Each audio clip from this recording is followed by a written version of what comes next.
여러분 이렇게 미용하는 사람들은 늘 머리를 다루잖아요. 네?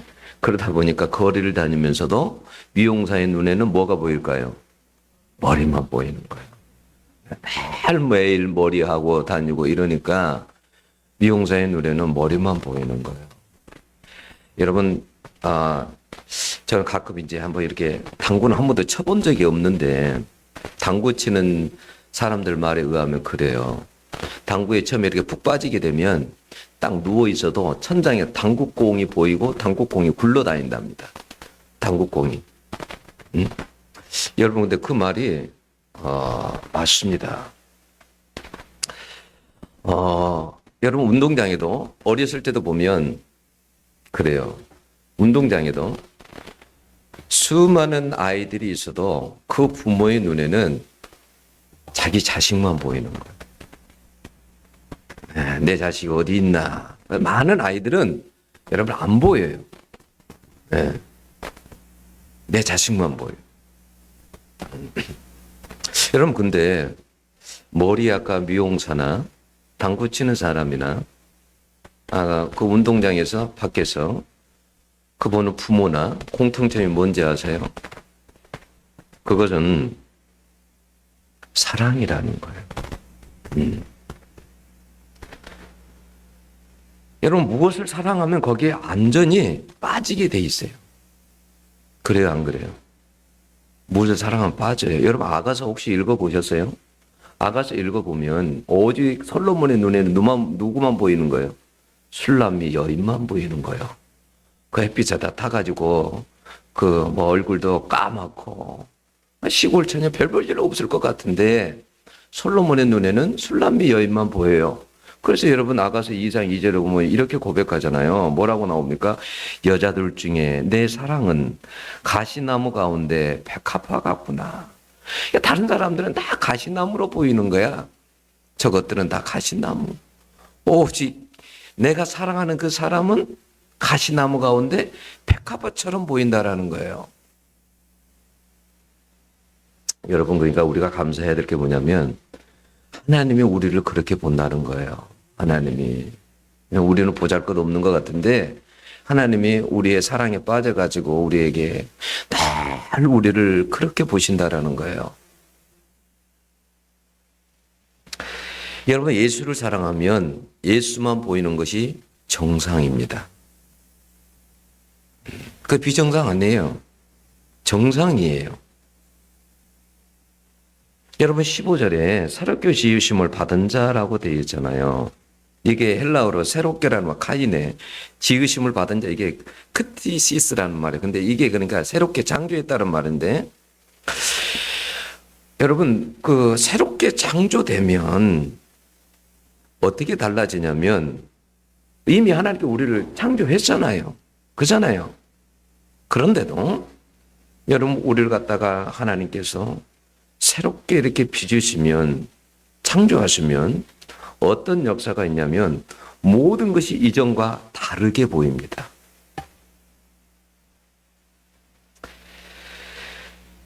여러분 생각해 보세요. 자, 누구를 예를 들어 볼까요? 여러분 바울 사도 한번 생각해 보세요. 바울 사도가 사도행전에 보면 9장에 보면 예수님을 만나잖아요. 그죠? 예수님을 딱 만납니다. 근데 그 눈에서 뭐가 벗겨지냐면 비늘이 벗겨졌다 그래요. 그동안에 딱 덮고 있는 게 있었어요. 그게 흑암과 같은 거예요. 그게 벗겨져 있었어요. 영적으로. 그런데 그게 다 벗겨집니다. 그러고 나니까 누가 보이냐면 예수가 보이는 거예요. 밝히 보이는 겁니다. 예수가. 그래서 어떻게 하냐면 예수가 밝히 보이니까 다시 그 성경 보면 다시 보게 된지라 그랬어요. 아나니아가 기도할 때, 안수 기도할 때 다시 보게 된지라. 여러분 생각해보면 다른 때는 눈뜨고 안 살았어요. 눈뜨고 살았습니다. 그런데 영적으로 하나님께서 다시 빚으시니까 다시 보이는 거예요. 다시 보게 되니까 안 보이던 예수가 보이는 겁니다. 그래서 즉시로 해당해 가서 예수 그리스도가 하나님의 아들이신 것을 증명했다라고 했어요. 안 보이던 예수가 여러분 밝히 보이는 거예요. 이걸 우리는 뭐라고 하냐면 신학적인 용어로 born again, 거듭났다 그래요. 이런 사람을 거듭났다 그래요. 그런데 여러분 유대인들에게는 예수가 안 보입니다. 안 보여요. 왜요? 그들은 어떤 메시아를 기다리냐면 로마의 지배 아래 유대인들이 있는데 거기에서 우리를 벗어나게 해주는 이 세상의 왕과 같은 그런 존재, 힘 있는 존재, 그런 메시아가 이 땅에 오기를 바라는 거예요. 그러니까 여러분 예수님이 십자가에서 뭐 저자르게 죽고 창에 찔려서 죽고 침뱉음을 당하고 조롱당하고 이런 메시아는 유대인들이 기대할 수 없는 메시아였어요.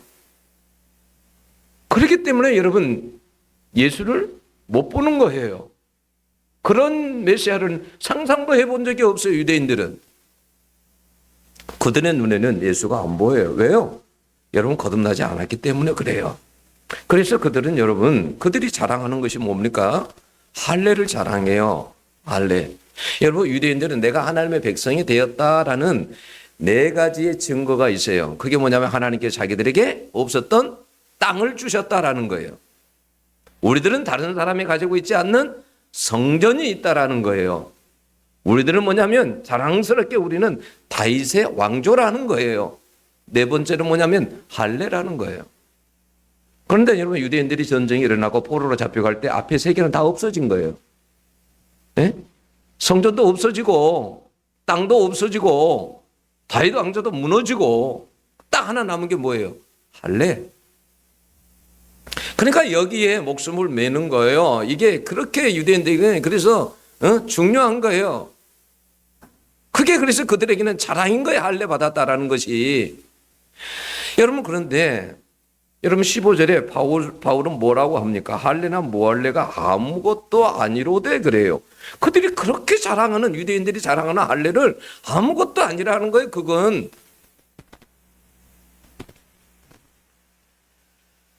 여러분 하나님이 유대인들에게서 날 택했다라는 표시가 할례인데 바울은 뭐냐면 이런 외적인 것 이런 표시는 자랑할 것이 못 된다라는 거예요. 왜냐하면 여러분 이것 가지고 구원 얻는 것이 아니기 때문에 그래요. 할례 받았다는 것 때문에 구원 얻는 것이 아니기 때문에 그런 외적인 표시 가지고 구원 받는 게 아니라는 거예요. 그래서 우리도 잊어버리면 안 돼요. 여러분 항상 두려움 가운데 우리의 구원을 이루라고 그랬잖아요. 우리가 항상 신앙생활할 때 항상 두려움을 가져야 돼요. 내가 구원 내가 받았을까? 응? 여러분 외적인 표시로 구원받는 거 아니에요. 우리가 여러분 세례 받았다고 해서 예수를 몇 년 믿었다고 해서 20년 믿었다고 해서 교회를 열심히 다닌다고 해서 내가 직분 받았다고 해서 내가 목사라고 해서 권사라고 해서 내가 여러분 그렇다고 해서 여러분 구원받는 게 아니에요. 외적인 것으로 여러분 구원받는 게 절대 아니에요. 그래서 바울이 유대인들에게 하는 이야기가 뭡니까? 너희들 할례 겉으로 받았다고? 마음에 할례 받아라. 마음에 변화가 있어야지. 응? 겉으로만 표시했다고 그게 하나님의 백성이냐? 아니라는 거예요.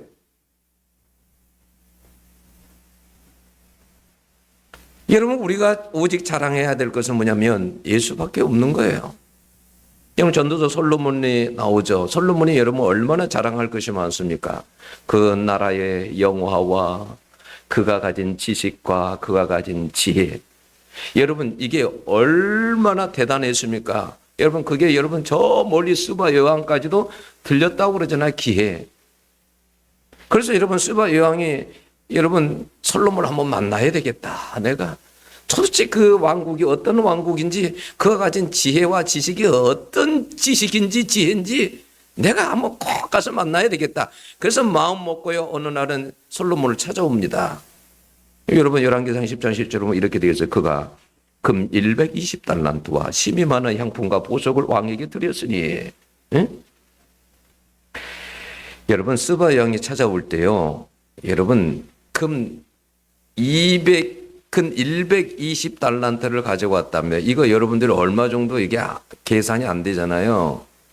어느 정도인지 아세요? 스바 여왕이 솔로몬의 지혜와 그 왕국을 보려고 왔을 때 이게 여러분 1달란트가 약 34.2kg으로 추정이 되거든요. 그럼 120달란트는 약 4.104kg이에요. 금에 해당이 돼요. 그러니까 현재 금의 가격을 만약에 고려해가지고 1g에 약 13만 원 간다라고 생각하면 이 금액이 얼마냐면 5천억 원이에요. 하나도 안 놀라네. 5천억 원이에요. 여러분 생각해 보세요. 한 왕을 만나러 오는데 스바 여왕이 솔로몬에게 찾아오는데 금만 가지고 5천억 원을 가지고 왔다라는 거예요. 그런데 여러분 그 금만 가지고 온 게 아니야. 여기 보면 막 귀한 향품과 보석과 이런 걸 다 가지고 와서 도대체 그 솔로몬의 지혜가 어떠한지, 그 왕국이 도대체 얼마나 자랑할 만한 것인지 그 많은 돈을 가지고 옵니까? 응? 그래서 그 스바 여왕이 여러분 솔로몬에게 찾아와 가지고 자기가 진짜 그 내가 어려운 이런 문제를 꼭 솔로몬에게 찾아가서 내가 물어봐야 되겠다. 예? 과연 솔로몬이 이런 문제를 답할 수 있는지, 이런 내가 진짜 어려운 문제를 가지고 내가 이야기를 해봐야 되겠다. 그래서 솔로몬에게 찾아와 가지고 그 어려운 문제를요, 마음에 있는 그리고 문제까지도 다 이야기를 했어요. 놀라운 것은 솔로몬이 하나도 주저함이나 머뭇거림이 없이 그것을 그 앞에서 다 명쾌하게 이야기를 했다라는 거예요. 답을. 그러니까 스바 왕이요, 처음부터 이걸 예물 가져갖고 준 게 아니에요. 처음에는 안 줬어요. 이야기 다 듣고 나서, 그리고 나서 정말 그러하구나. 그러고 나서 자기 것을 그걸 다 준 거예요. 선물을. 솔로몬은 이런 것을 한 번도 누구에게 받아본 적이 없어요. 그 이후에도. 응? 얼마나 여러분, 그러니까 이게 큰 자랑이에요. 그런데 예수님은 마태복음 12장 42절에서 뭐라고 한지 아세요? 심판 때에 남방 여왕이 일어나 이 세대 사람을 정죄하리니 이는 그가 솔로몬의 지혜의 말을 들으려고 땅 끝에서 왔음이거니와 솔로몬보다 더 큰 이가 여기 있느니라. 무슨 말이에요? 솔로몬이 그렇게 지혜를 가졌다고, 놀라운 지혜를 그 땅 끝에서 찾아왔다고? 그 지혜를 준 게 누군데? 나야. 나. 그 지혜를 준 게. 응? 근데 사람들은 솔로몬의 그 지혜를 들으려고 스바 왕이 땅끝에서부터 찾아왔는데 예수님을 알아봐요? 못 알아봐요? 못 알아본다는 거예요. 지혜의 예수님을, 지혜의 근원이신 예수님을 못 알아본다는 거예요. 우리도 그렇지 않아요? 예수님 우리도 잘 못 알아보지 않아요? 그래서 예수님 앞에 우리가 그런 기도 안 하잖아요. 지혜를 달라고. 야고보서 1장 5절에서는 뭐라고 했습니까? 너희 중에 누구든지 지혜가 부족하거든 모든 사람에게 후해 주시고 꾸짖지 아니하시는 하나님께 구하라. 그래 하면 주시리라 그랬잖아요. 그런데 우리는 지혜의 근원이신 예수님을 모시고 살면서도 우리는 그렇게 구하지 않습니다.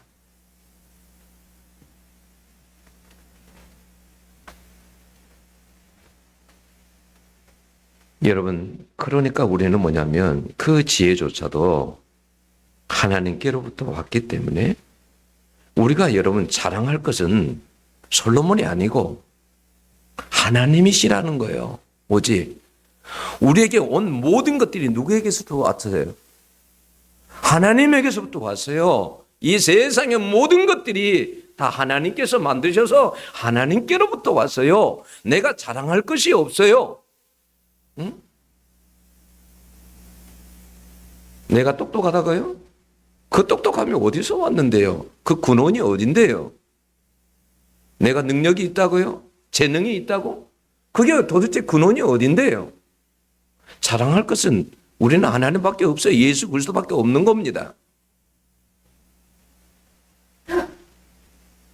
우리가 여러분 정말 이 세상에 살면서 순간적인 없어져 버린 순간적인 것들을 자랑하지 말고 여러분 영원한 것을 자랑하시길 여러분 바랍니다. 응? 영원한 것을. 우리 하나님도 그래요. 우리 하나님은요 그런 거 자랑하지 않아요. 순간적인 거 이런 거 자랑하지 않아요. 욥기서에 보면 여러분 욥기서 1장 8절에 보면 제가 공동 번역으로 한번 읽어드려 볼게요. 사단에게 하나님께서 욥을 자랑하는데 어떻게 자랑하냐면 이렇게 자랑해요. 야훼께서 사탄에게 그래 너는 내 종 욥을 눈여겨보았느냐? 그만큼 온전하고 진실하며 하나님을 두려워하고 악한 일은 거들떠보지도 않는 사람은 땅 위에 다시는 없다. 이게 욥에 대한 하나님의 자랑이에요. 여러분, 욥에 대해서 하나님이 자랑할 때 욥이 재물을 얼마나 가졌는가, 욥이 뭐 인물이 어떠는가 겉을 자랑한 게 아니에요. 그런 걸 가지고 자랑하지 않았어요, 하나님은. 그러면 여러분 생각해 보세요. 반대로 사단에게 하나님께서 막 너무 자랑하고 싶어 갖고, 야, 너 욥 보았냐? 응? 그 욥 말이야. 그런 사람이 이 세상에 없다. 그와 같이 퍼펙트한 사람, 온전한 사람 없고 그와 같이 정직한 사람 없다. 응? 야, 얼마나 그가 죄를 두려워하는지 아니? 피하는지 아니? 나를 얼마나 두려워하는지 아니?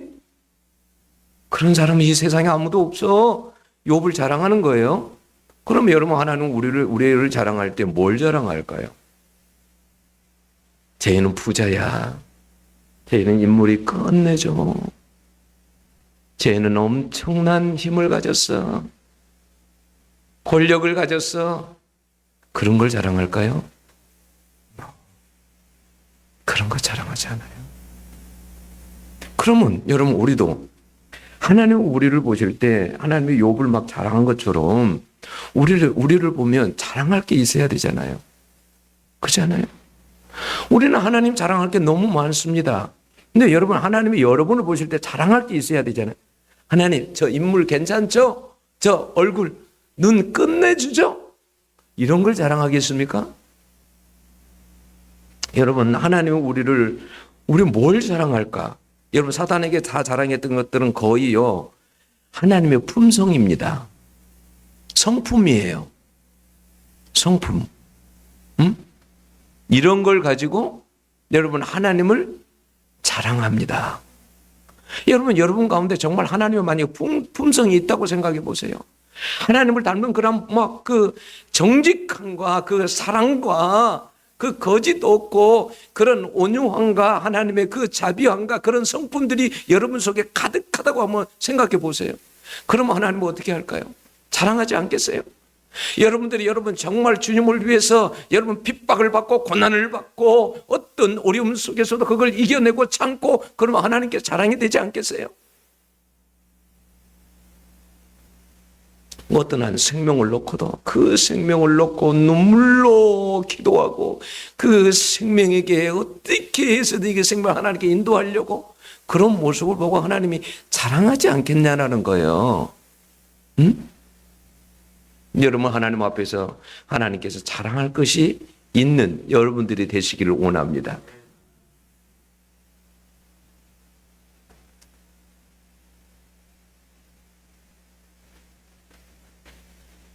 여러분, 우리는 그래서요, 우리를 죽음에서 구원하신 여러분 그 예수 그리스도만을 우리가 오직 자랑하고 그렇게 살아야 됩니다. 빌립보서 여러분 3장 3절에는 바울은 그래서요, 바울은 뭐라고 고백을 했냐면, 나는 하나님의 성령으로 예배하며 그리스도 예수로 자랑하고 그랬어요. 여러분, 영적인 눈이 열리면 예수만 보입니다. 네?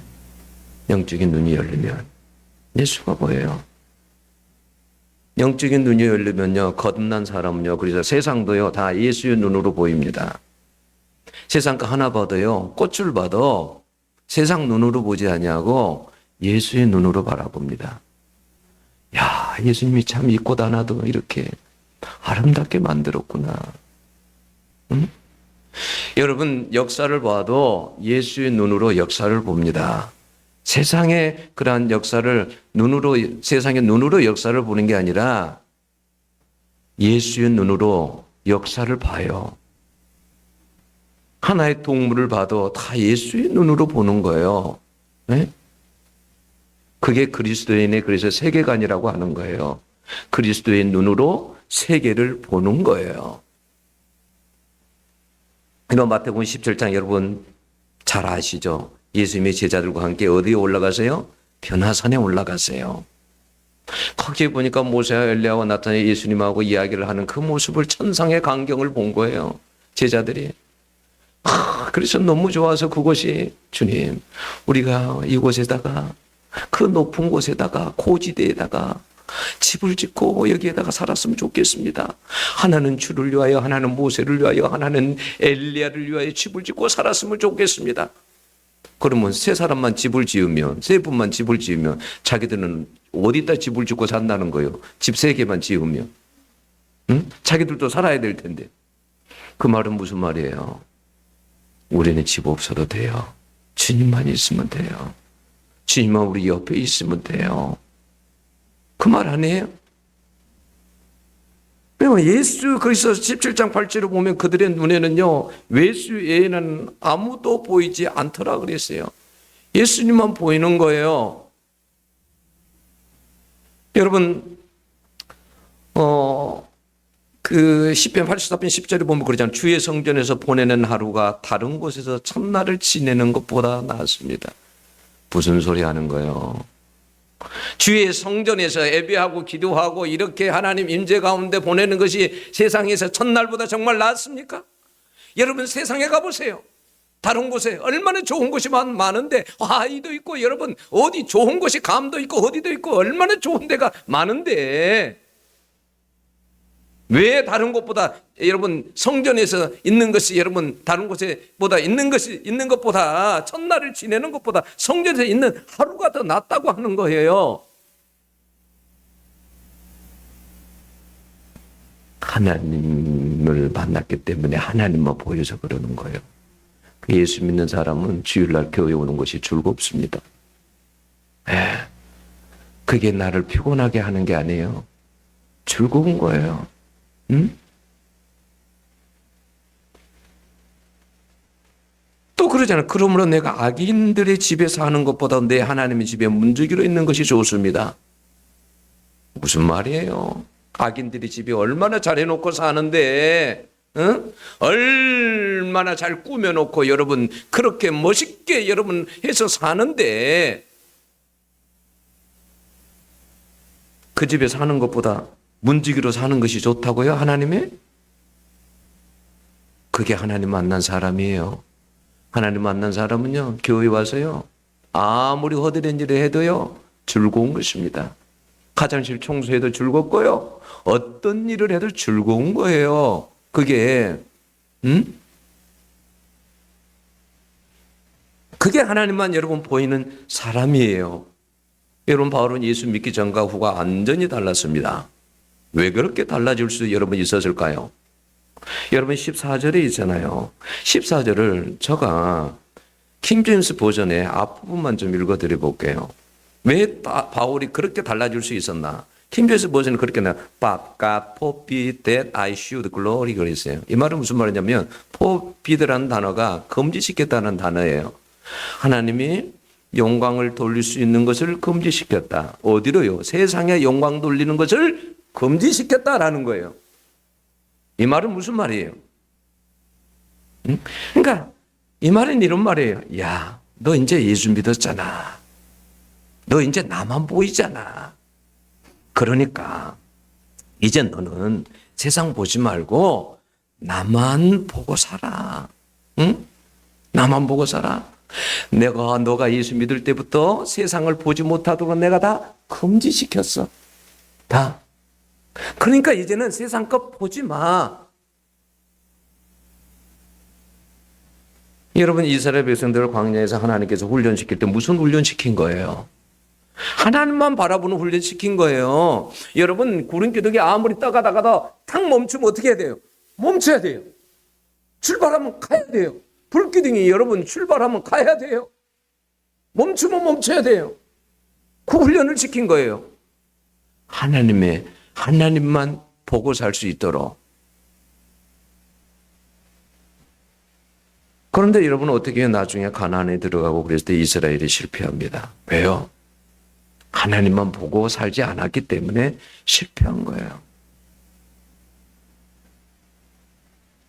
여러분, 세상의 것이 크게 보이면 하나님은 작게 보이고요. 결국 하나님 떠나게 됩니다. 나는 여러분들의 눈에 예수가 크게 보이기를 원합니다. 세상이 크게 보이면 예수가 작게 보이게 돼 있어요. 여러분, 느부갓네살 잘 알잖아요. 다니엘서 보면 느부갓네살이 나와요. 여러분, 바벨론이 얼마나 큰 나라입니까? 뭐 우리나라처럼 뭐 몇 개 요 정도 도가 아니에요. 엄청난 큰 도를 가지고 있습니다. 오늘 느부갓네살이 지붕에 거니면서 이런 생각을 합니다. 이야, 이 바벨론, 이 모든 영광이, 야, 이게 내가 능력과 내 권세로 내가 이걸 다 건설했지.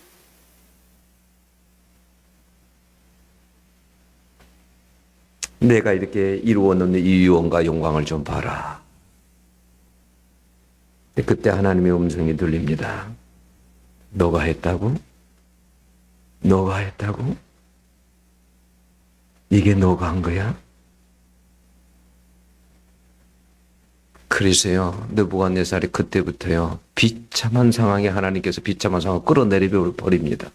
짐승과 같이 생활하게 만들어 버립니다.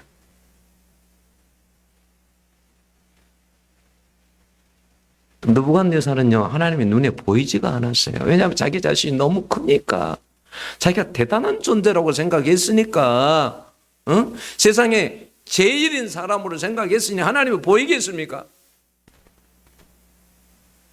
여러분, 내가 어떤 위치에 가도, 내가 대통령의 자리에 간다 할지라도 어떤 위치에 가도 항상 하나님이 가장 크게 보여야 돼요.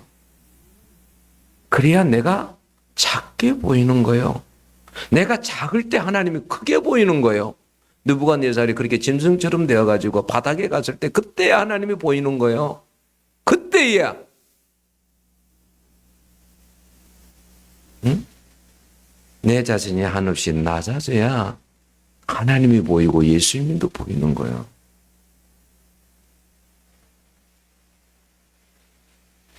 바울은요, 그랬어요. 14절에 보면 그랬어요. 우리가 너무 잘 아는 내게는 우리 주 예수 그리스도의 십자가 외에 결코 자랑할 것이 없습니다. 바울도 옛날에는요, 높은 곳에만 올라가려고 생각했던 사람이에요. 최고의 자리에 올라가려고 생각했던 사람이에요. 그런데요, 자기가요, 예수 만나고 나서 완전히 낮아지고 나니까 오직 예수밖에 없는 거예요. 예수님이 가장 크신 분인 거예요.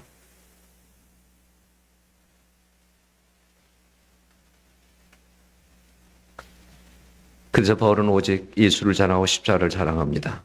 바울은요, 육체적인 것 자랑하지 않았으면 내가 얼마나 공부를 많이 했는지, 부자인지, 내가 인기가 있는지, 능력이 있는지 자랑하지 않았어요. 왜입니까? 세상에 대해서 죽었고 예수로 살았기 때문에 그래요. 세상에 대해서 죽었다는 말이 여러분 무슨 말이에요? 세상에 대한 것을, 세상의 것들에 대해서 반응하지 않는다라는 거예요. 죽은 사람이 어떻게 반응해요? 세상의 것에서 반응하지 않는다라는 거예요. 세상의 것이 죽었는데,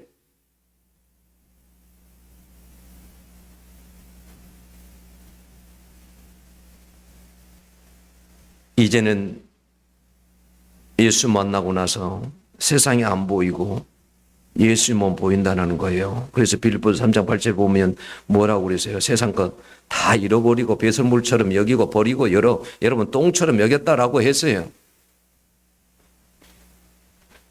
예수만 보이는 사람은요, 그래서요, 6장 8절 같이 읽겠습니다. 6장 8절 시작.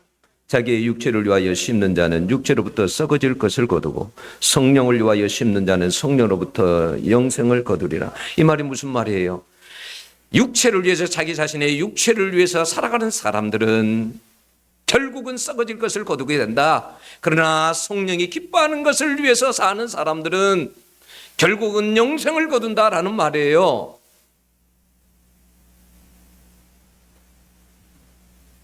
그래서 여러분, 우리가 예수 안에서 거듭나면요, 여러분 심는 것이 달라요.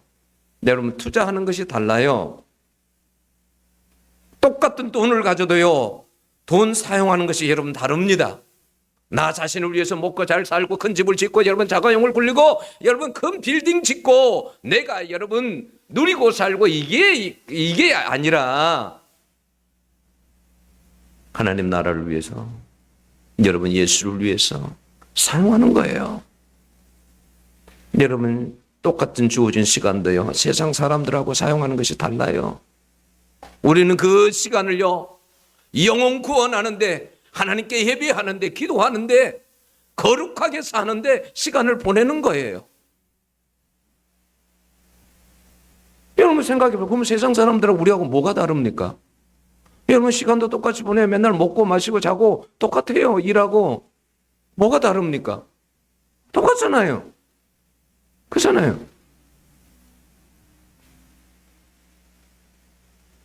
거듭난 사람은요, 성령 안에서 육체적인 일에 시간을 보내지 않아요. 5장 19절 한번 읽어볼까요? 5장 19절 한번 읽어보겠습니다. 19절과 20절, 21절까지 시작. 육체의 이름 분명하니 곧 음행과 더러운 것과 호색과 우상숭배와 주술과 온수 맺는 것과 분쟁과 시기와 분냉과 당 짓는 것과 분열함과 이단과 투기와 술취함과 방탕함과 또 그와 같은 것들이라. 전에 너에게 경계한 것 같이 경계하노니 이런 일을 하는 자들은 하나님 나라를 유업으로 받지 못할 것이요. 그랬어요. 이런 것에 여러분 관심을 두지 않는 거예요. 이런 것에. 하나님 나라를 위해서 우리의 모든 에너지를 쏟고 거기에 투자하고 심는 겁니다. 여러분 하나님 나라라는 게 뭐예요? 여러분들이 간략하게 한번 소개 한번 해볼까요? 자, 하나님 나라. 하나님 나라 그러면 어떤 사람은 다 안 들어오죠. 하나님 나라가 도대체 뭘까? 하나님 나라는 이렇게 생각하면 돼요. 인간의 나라하고는 반대예요. 하나님 나라를 하나님의 다스림으로 이야기하죠. 그러면 하나님의 다스릴 때 어떻게 다스릴까요? 세상 나라 왕처럼 다스릴까요? 아니에요. 하나님은 다스리고 여러분 사랑으로 긍휼로 이런 걸 다스리죠. 여러분 이스라엘 백성들에게 하나님께서 아브라함을 부르셔서 하나님 나라를 시작하게 하셨어요. 그죠? 그래서 아브라함을 통해서 여러분 그 자손이 애굽에 가가지고 나와가지고 하나님께서는 여러분 가나안에 들어가게 하셔서 그곳에서 하나님 나라를 위해서 살게 하셨어요. 그런데 거기에서 실패합니까? 안 실패합니까? 실패합니다. 응? 그걸 포로로 끌려가는 거예요. 응? 그러고 나서 암흑기가 지나서 예수 그리스도가 오시잖아요. 응? 그리고 예수님께서 나중에 하나님 나라를 전파하시다가 가르치시다가 나중에 사도행전 보면 예수님께서 승천하시잖아요. 그때 하나님 나라에 대해서 며칠 동안요? 40일 동안 이야기하십니다. 여러분 예수님이 올라가시기 전에 여러분 얼마나 중요했으면 40일 동안 하나님 나라를 말했겠어요? 응? 하나님 나라가 여러분 하나님이 쉽게 말하면 하나님이 기뻐하는 모든 것들이 여러분 하나님의 나라예요. 돈 사용하는데도 하나님 나라가 있어요. 나를 위해 사용하는 것은 하나님 나라가 아니에요. 오직 내 먹고 사는데 돈을 쓰는 것은 하나님 나라가 아니에요. 하나님이 원하는 것은 돈에도요 하나님 나라가 있어요. 시간에도 하나님 나라가 있고 재능에도 하나님 나라가 있고요. 모든 것에 하나님 나라가 있는 거예요. 하나님이 원하시는 기뻐하시는 예배에도 하나님 나라가 있어요. 예배도 하나님이 원하시는 예배. 준비하지 않는 예배는 예배가 아니에요. 미안하지만 몸만 오면 예배가 아니에요. 여러분 생각해 보세요. 호세아에서 아모스에 얼마나 잘 살았습니까? 근데 이스라엘 백성들이 여러분 얼마나 하나님께 예배를 많이 드렸습니까? 근데 하나님 그 예배를 받으시던가요? 차라리 드리지 말아라. 야, 내 마당 밟지 마라. 그러잖아요. 마음으로 우리가 하나님께 정말 우리 자신을 드리지 않는 예배, 준비하지 않는 예배, 삶은 엉망으로 살면서 하나님 앞에 예배드리러 와가지고 예배 드린다고 헌금 드리고 뭐하고 그런 예배 하나님은 원치 않아요. 모든 것이 하나님 나라가 다 있는 거예요. 예배에도 있고 모든 것에 하나님 나라가 있어요. 살아가는 거에도 하나님 나라가 있어요. 하나님은 우리가 직장에 가면 어떻게 살아가기를 원할까요? 막 사람 다 때려잡고 막 맨날 그 사람 막 욕하고 막 그 사람 막 못 살게 굴고 이렇게 살아가기를 원할까요? 아닙니다. 거기에서 섬기고 사랑하고 그렇게 살아가기를 원해요. 거기에도 하나님 나라가 있는 거예요. 여러분 요즘 교회 안에도 다 하나님 나라가 있는 거예요. 하나님 원하시는 기뻐하시는 여기에서 하나님 나라는 어떤 나라예요? 여러분들이 서로 사랑하고 기뻐하고 즐거워하고 서로 이런 걸 하나는 원하지 않겠어요? 그런 나라를 원하지 않겠어요? 그잖아요.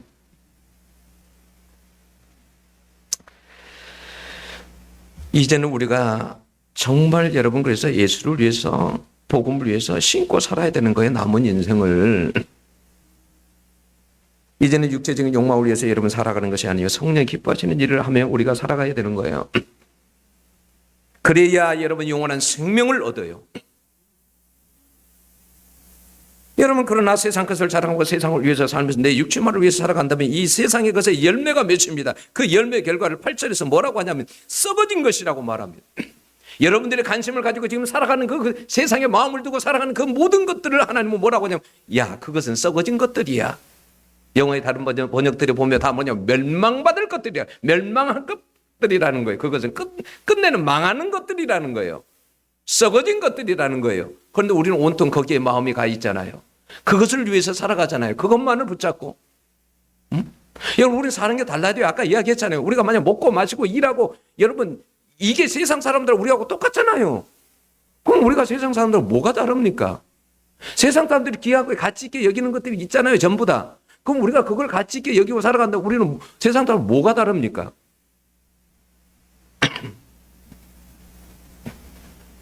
여러분 내가 가치 있는 것을 가르쳐 드릴게요. 자 17절을 보세요. 같이 읽겠습니다. 시작.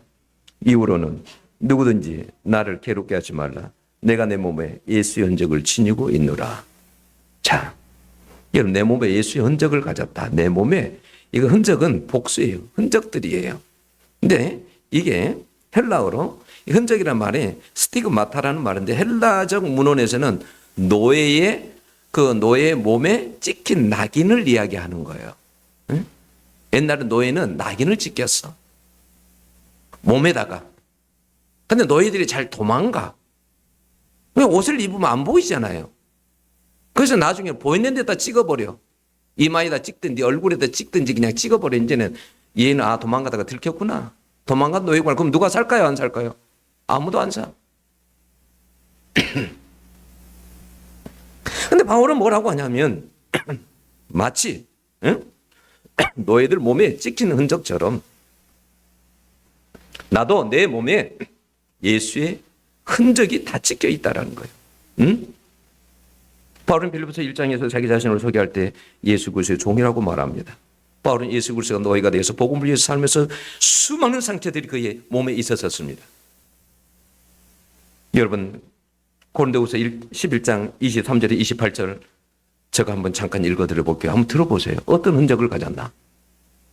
그들이 그리스도의 일꾼이야 정신없는 말을 하거니와 나는 더욱 그러하도다. 내가 수고를 넘치도록 하고 옥에 갇히기도 더 많이 하고 매도 수없이 맞고 여러 번 죽을 뻔하였으니 유대인들은 40에다가 하나 감한매를 5번 맞았으며 3번 대장으로 맞고 1번 돌로 맞고 3번 파산하고 일주야를 깊은 바다에서 지냈으며 여러 번 여행하면서 강도의 유언과 강도의 유언과 동족의 유언과 이방인의 유언과 신의 유언과 강야의 유언과 바다의 유언과 거짓 행제 중에 위험을 당하고 또 수고하고 예수고 여러 번 자지 못하고 죽으면 목마르고 여러 번 굶고 춥고 헐벗었노라. 이에 이른 구사하고 아직도 날마다 내 속에 눌리는 일이 있으니 곧 모든 교회를 위하여 염려하는 것이다. 자 여러분 한번 상상을 해보세요. 바울이 사도행전 13장부터 1차 전도여행을 떠나잖아요. 그러면 3차까지 그 전도여행을 했을 때 한 11년 걸렸어요. 그런데 그 11년 동안 그의 몸에 상처가 얼마나 났냐면 그때 다 난 상처들이에요. 이게 근데 여러분 얼마나 바울 사도가 그 몸에 흔적이 많냐면 11년 동안 9번을 맞아요. 9번을. 그러면 저것들이 11년에 9번 맞았으면 거의 1년에 한 번씩 맞는 꼴 아니에요? 네? 그러면 생각해 보세요. 그때 당시 매가 여러분들이 생각할 때 요만한 매였을 것 같아요? 천만의 말씀이에요. 이렇게 두꺼운 거예요. 이렇게 두꺼운 거. 그걸 하나 내리치면 이 뼈가 다 어긋나고요. 나가요. 다 부러져요. 30대 보통 맞으면 살아날 인간이 없어요. 다 죽어. 그런데 그 커다란 걸 가지고 있잖아요. 그걸 위에서부터 이렇게 살짝 내리쳤겠어요? 사정없이 내리치는 거예요. 그런 걸 9번 맞았다고 여러분 생각 한번 해보세요. 병신 됐겠죠. 그래서 바울 사도의 성화에 봐보세요. 어떻게 돼 있나? 허리가 굽어져 가지고요. 아마 다 질질 끌고 다니고 여러분 그러지 않았을까요? 여러분 그런 것뿐이에요. 감옥에 가고 여러분 여기 보면 뭐 바다에서 뭐 여러분 말도 할 수 없잖아요. 그 몸에 온갖 예수로 인해서 난 상처 흔적뿐이라는 거예요. 응?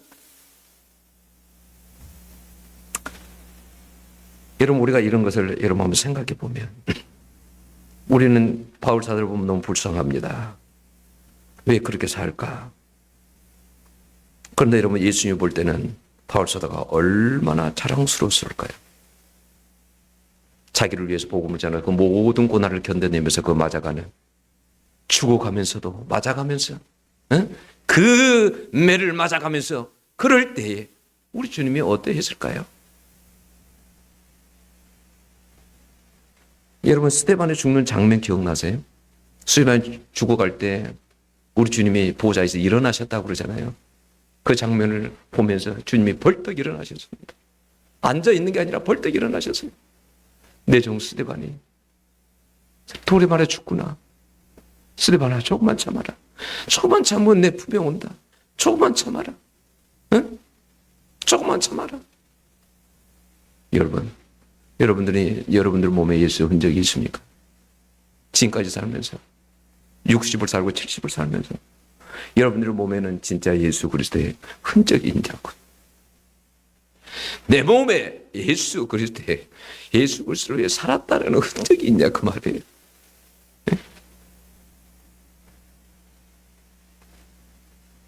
난 그랬을 것 같아요. 하나님 바울 사도에게 그랬을 것 같아요. 난 너가 너무 자랑스럽다. 고맙다. 나를 위해서 너가 이 모든 고통을 겪고도 이겨내다니. 그렇게 맞으면서도 넌 불평한 적이 없었지. 오히려 찬양했지. 그 빌립보 감옥에서도 그렇게 두들겨 맞고 다 죽어가면서 날 찬양했잖아.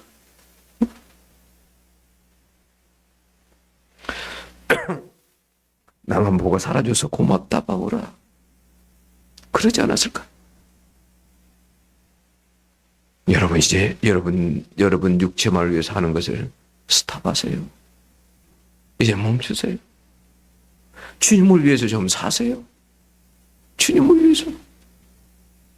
내 이 몸뚱아리 하나 살려고 잠깐 살다가 없어지는 이 몸뚱아리 하나 살려고 발버둥 치지 말고 주님을 위해서 좀 살라 그 말이에요. 내가 어떻게 주님을 위해 살 수 있을까?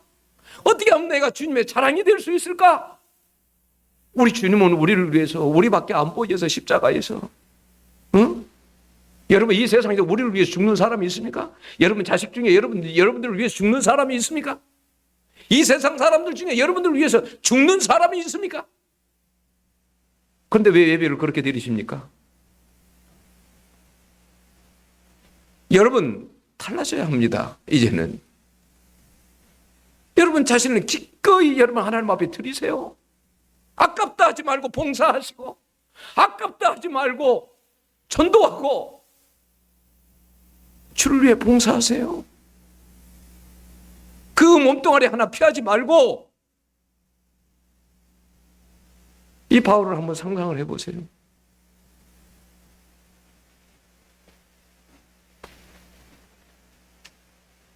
예수로 인한 고난과 흔적은 여러분 부끄러운 것이 아니에요. 예수로 인한 고난과 흔적이 무엇 때문에 생겼어요? 복음과 영혼 구원 때문에 여러분 생긴 거예요. 저는 그래서 어제 어디 바자에 갔다가 교회 목사님을 앉아서 그랬어요. 그런 이야기 나눴어요. 27일에 대한 이야기를. 좀 왔으면 좋겠어. 누가. 그래야 힘이 날 것 같아. 응? 누가 좀 등록하는 사람들이 있으면 좋을 것 같아. 그러면 좀 힘이 날 것 같아요. 목사님들마다 어떤 목사님들은요. 저기 할 시간이 없대요. 이 행사 준비하느라고 뛰어다니느라고. 목사님 저는 무릎이 다 고장났어요. 무릎이요. 연골이 다 닳아져가지고요. 더 이상 걸어 다니면서 전하고 싶은데 그럴 수가 없어요.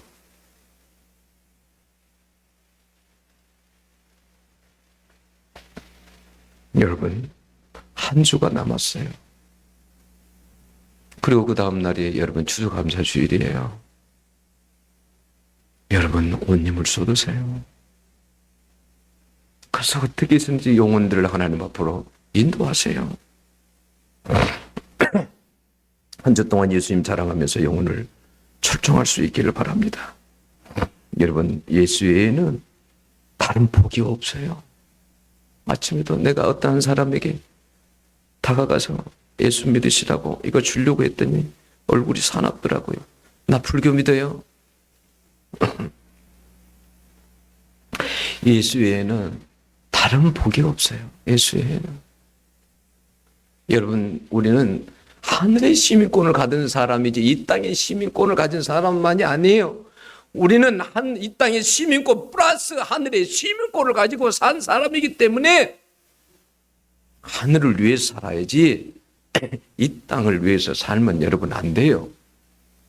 여러분 우리가 그래서 우리 검단 은혜교회가 여러분 이 시간 이후부터는 도약하는 교회가 됐으면 좋겠어요.